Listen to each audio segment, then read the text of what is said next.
فوجد فيها رجلين يقتتلان هذا من شيعته وهذا من عدوه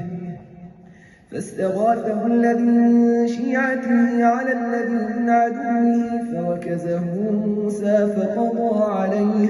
قال هذا من عمل الشيطان إنه عدو مضل مبين قال رب إني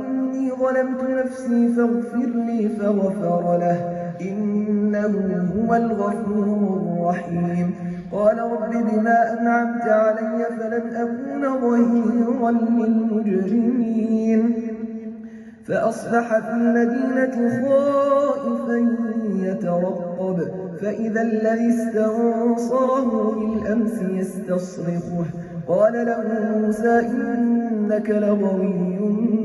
مبين فلما أن أراد أن يبطش بالذي هو عدو لهما قال يا موسى أتريد أن تقتلني كما قتلت نفسا بالأمس إن تريد إلا أن تكون جبارا